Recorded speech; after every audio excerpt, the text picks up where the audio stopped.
Hello mga kabayan, ito na naman inyong Junjun at magre-react na naman po tayo sa isang video. So ang video po na ito ay tungkol po sa kahandaan ng Pilipinas, okay po, sa bagyo o sa baha.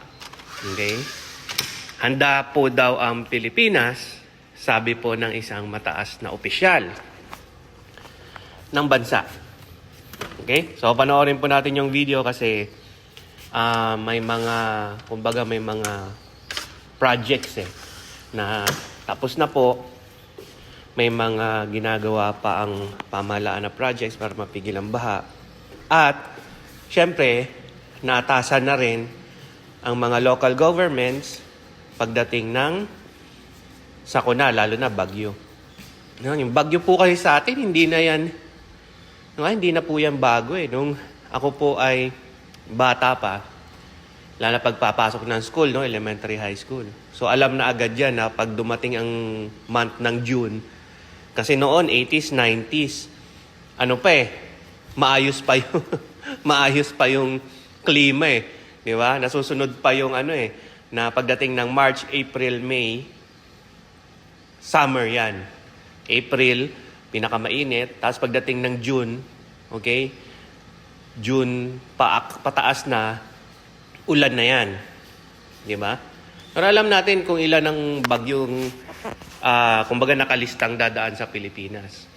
Di ba? So dapat, noon pa man, magpahanggang ngayon, handa na talaga tayo dyan.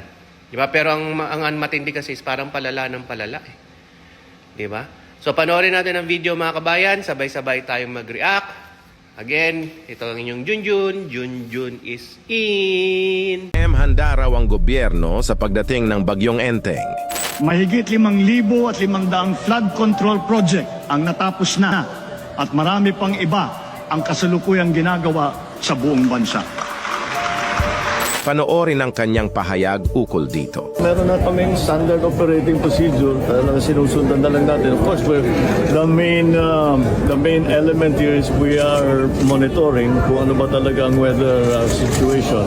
And of course, in flooding, we have all the elements in place to support our people na magiging mahihirapan dahil nga dito sa...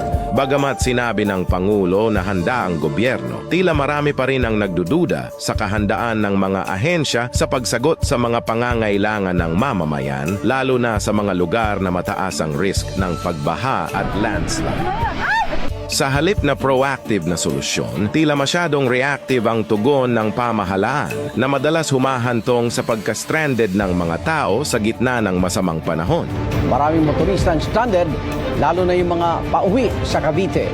Sa ganitong panahon, ang tunay na liderato ay nasusukat hindi lamang sa mga pahayag kundi sa konkretong aksyon. Sapat ba ang aksyon ni Pangulong Marcos para masiguro ang kaligtasan at kapakanan ng bawat Pilipino? So ayan na mga kabayan, napanood na natin yung video. So ano sa sa palagay nyo ng mga sinabi ng opisyal na pagdating sa proyekto, pagdating sa kahandaan, okay, ng ating bansang Pilipinas sa tag-ulan. Kasi nakakapagtaka po na hindi na po nakapagtaka, parang lumalabas na po ang epekto ng mga LGU, yung project ng LGUs or ng pamahalaan pagdating po sa flood control. Kasi ang hindi nila makontrol yung buhos ng ulan. Nandun na tayo. Pero kayang-kaya nilang kontrolin yung mga project na alam nila na itong lugar na to bahain. So kontrolin natin ano bang kailangan gawin dito. Paigtingin yung pagkolekta ng basura, parusahan yung mga kung saan nagtatapon ng basura, linisin, palalimin yung mga kanal, mga ilog. Yung po, kontrolado nila yun Pero noon kasi nga hindi binabaha, hindi ko po alam ito yung aking reaction lamang, komento, opinion. Baka nailalagay sa ibang lugar ang pera ng bayan. Di ba po? Kasi kung talagang seryoso ang isang government official, maramang babaha, pero hindi ganyang kalala na lagpas tao, lagpas bahay. Di ba? Na yung mga lugar na yon hindi naman binabaha. So, parang parang napaka-imposible. So, yun na yung resulta ng ginagawa nila kung gumagawa man sila ng kalokohan. Resulta na yan. Kasi nakikita na ng taong bayan eh. Mag-comment po, mga kabayan. Again, this is your Junjun